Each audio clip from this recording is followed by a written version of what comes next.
Cyberpunk Jordan. Attention guests in the luggage claim area, welcome to the Jordania Volcano Hotel. A couple of quick reminders before you approach the elevator towards the lobby. Jordan's Soapbox is a show broadcasted on site and supported via Patreon. If you would like to support what I do and not cause the country of Jordania economic ruin, consider supporting it for behind-the-scenes access and other rewards. It's recommended to frequent visitors subscribe to the channel and ring the bell for updates whenever new videos are made. Do you want to hang out with your fellow guests? Consider jacking in to the Cyberpunk Jordan Discord, where you can hang out with me and talk about Sonic and Sega stuff, among other things. And now, our elevator shaft will be departing for the lobby area. Thank you for your attention and enjoy your stay.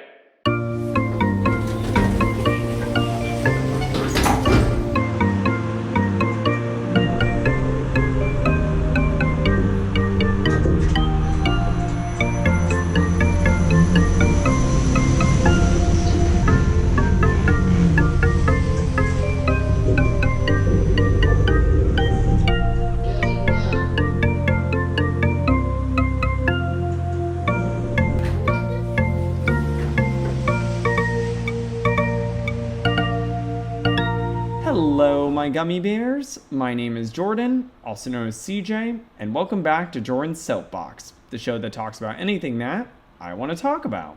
Sonic Live. Two words have never caused this much dread. That's because its main cover story, The Last Game Cartridge Hero, likely a reference to the Arnold Schwarzenegger-starred flop, The Last Action Hero, is noted by Mobius Encyclopedia as one of the, quote, worst stories in the entire Sonic the Hedgehog series.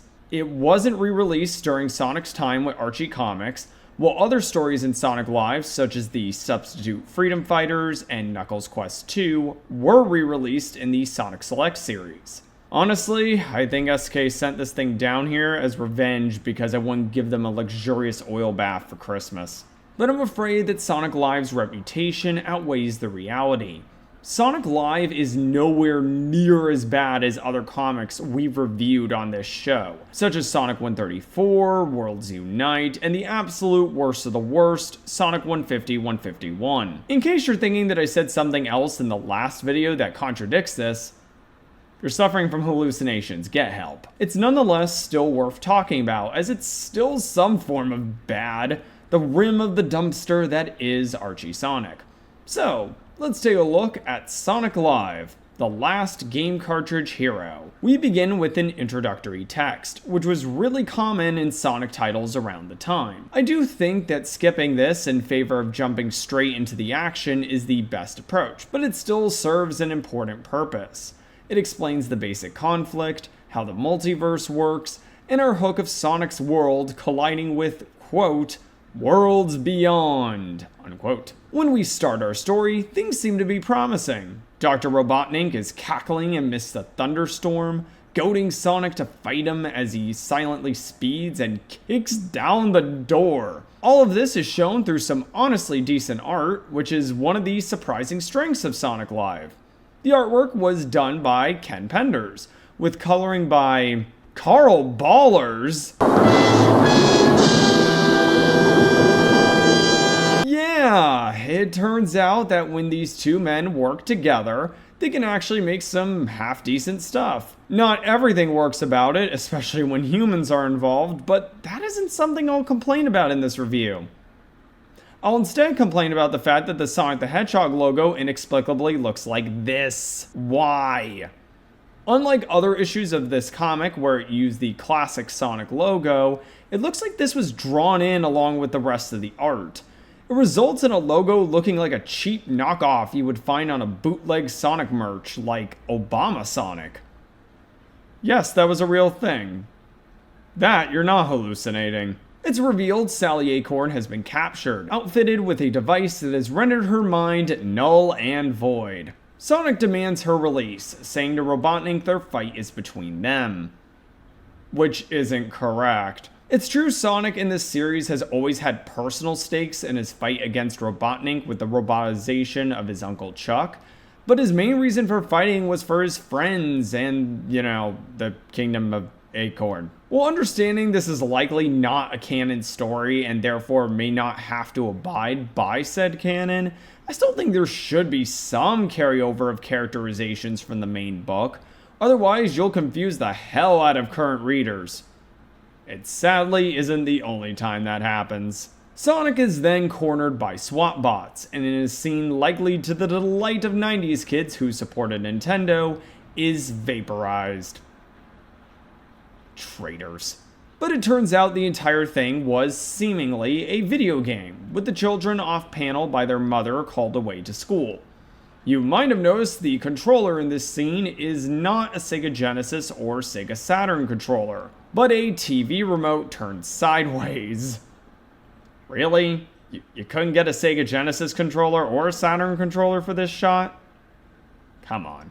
You might have also noticed the art here is no longer art, but in real life photos, specifically of Ken Penders' son Stefan Penders and niece Jessica Penders, both 9 at the time. Penders asked for their help with Sonic Live, and according to editor J. Freddie Gabry, was quoted in regards to their help as saying, quote, "Hey, they worked for free," unquote. I don't think that's a good thing. I mean, they did get their fan art feature, which is quite nice. As much as this is all very sweet, and I can't imagine how excited these kids were to be a part of an official Sonic thing, yeah, this just does not work. The usage of in real life photos is jarring compared to the rest of the comic.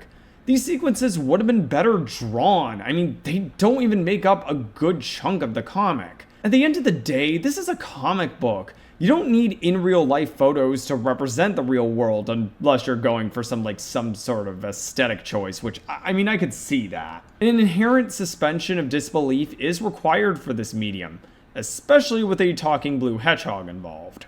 Meanwhile, Sonic is trapped in a green-colored void, confused about where he is. With no other options, when the kids return home from school, he pulls the kids into the TV. Let's see here. Add child abduction to the laundry list of war crimes this hedgehog has committed. It's here he starts blabbing about the in-between zone, despite the fact he literally was confused 10 seconds earlier where he was. Bringing them into the zone allowed a portal to appear to Mobius, thus ending Part 1. Part 2 opens with Dr. Robotnik gloating over his seemingly assured victory, placing the Freedom Fighters in a one-way rocket that'll unleash a network of killer satellites, and kill them all in a 2-for-1 package deal. That's a lot of killing. Sonic and the children arrive, with Jessie commenting how cool it was to see a SWAT bot. Nah, that's not cool. This is cool.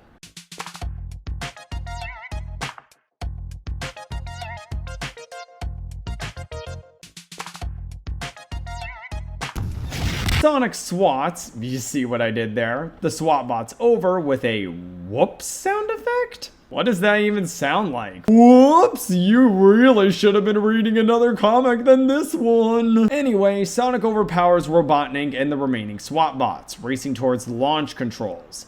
They abort the launch sequence while Robotnik escapes through a portal. Sonic and the children are sucked in, thus concluding Part 2. Part 3 opens with Robotnik over a vast army of SWAT bots, revealing he's teamed up with multiple versions of Robotnik from different universes. Also, I'm guessing in this one shot the Cosmic Interstate doesn't exist or doesn't work the same way as in the main series because wibbly wobbly timey wimey, I guess. Sonic the kids are thrown into prison. 2 humans, Mori and Jerry, heavily implied to be Sega employees, revealed to Sonic he's a video game character. That's not a surprise.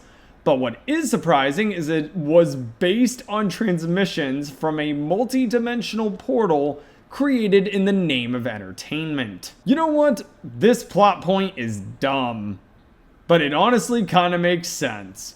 I mean, Sega was desperate to win the console war, so why not build a literal machine like this one? They are freed, just as the alternate Robotniks are about to destroy the real one. Sonic begrudgingly saves them and shuts the robots down using the Sonic 1 stage select code. Have to admit, that's kind of a nice touch. Sonic and Dr. Robotnik are returned back to Mobius, and the kids check out the newest Sonic title, which at the time of this comic's release would have been, let me see here, oh dear, Sonic 3D Blast.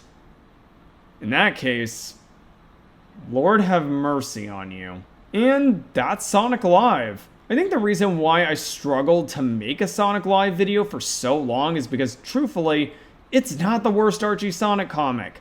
It doesn't have the outright offensive plot that Sonic 150-151 has. It doesn't have the terrible art Worlds Unite does, or the absolute horrible creative decisions that would haunt this comic forever, like Sonic 134. And that's not even mentioning other comics in this series that are even worse than this one. What we have here is a comic that really is a product of the 1990s, where anything really went, no matter how stupid it was. It shouldn't have been made, it was a bad idea from the start with an even worse execution. But its only true sin is that it's mediocre. It's bad, but not so bad where I have a ton of material to talk about, or even make fun of. It goes to show that sometimes what we consider the worst is a moving target, and always in the eye of the beholder. Although, for this comic, its live broadcast should have been cut short. And that's all for this episode of Jordan's Soapbox. Join us next time as I explore other worlds entirely. For real this time.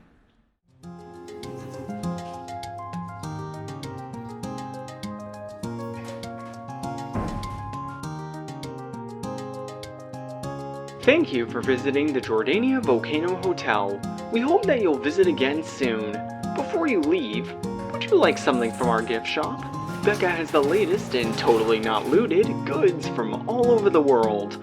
One item of note is the subscribe button, coming from the US state of California.